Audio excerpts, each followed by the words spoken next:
સુરત જિલ્લા કલેક્ટર કચેરી ખાતે મુસ્લિમ મહિલાઓ પહોંચી હતી। મહિલા હિત રક્ષક સમિતિ સુરત દ્વારા યુસીસીનો વિરોધ કરવામાં આવ્યો હતો। રિજેક્ટ યુસીસી અભિયાન અંતર્ગત આવેદન આપવામાં આવ્યું હતું। યુસીસી કાનૂન વિરુદ્ધ આવેદનપત્ર આપવા આવી મહિલાઓ મોટી સંખ્યામાં મુસ્લિમ મહિલાઓ કલેક્ટર કચેરી પહોંચી હતી। મહિલાઓ માથા પર રિજેક્ટ યુસીસીના બેન્ડ બાંધીને મહિલાઓએ આવી સરકાર સામે ભારે સૂત્રોચ્ચાર કર્યા હતા। દેશભરમાં ચાલી રહેલા યુનિફોર્મ સિવિલ કોડ યુસીસી મુદ્દે વાદ વિવાદ વચ્ચે સુરતમાં મુસ્લિમ સમાજની મહિલાઓ દ્વારા એક ઉગ્ર વિરોધ નોંધાવવામાં આવ્યો છે। મુસ્લિમ મહિલા હિતરક્ષક સમિતિ દ્વારા કલેક્ટર કચેરી ખાતે વિરોધ યોજવામાં આવ્યો હતો, જેમાં મોટી સંખ્યામાં મહિલાઓ હાજર રહી હતી। આ મહિલાઓએ યુસીસી કાયદાના વિરોધમાં કલેક્ટરને આવેદનપત્ર આપી પોતાનું અસંતોષ વ્યક્ત કર્યો હતો।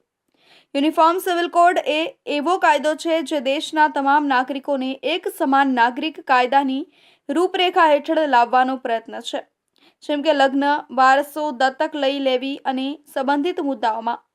સરકાર દાવો કરે છે કે આ કાયદાથી તમામ નાગરિકોને સમાન ન્યાય મળશે અને લિંગ સમતાનું પાલન થશે। જોકે વિપક્ષ તેમજ કેટલાક સામાજિક અને ધર્મગત સમૂહોનો દાવો છે કે આ કાયદો તેમની ધાર્મિક આઝાદી પર અટકાય દોરી શકે છે। આ જિલ્લા સેવા સદન પર આવ્યા છે યુસીસી ના વિરુદ્ધ, યુનિફોર્મ સિવિલ કોડ ના વિરુદ્ધ છે અમને, કારણ કે જે વસ્તુ અમારી શરીયતમાં નથી તે અમે કેવી રીતે એક્સેપ્ટ કરીએ।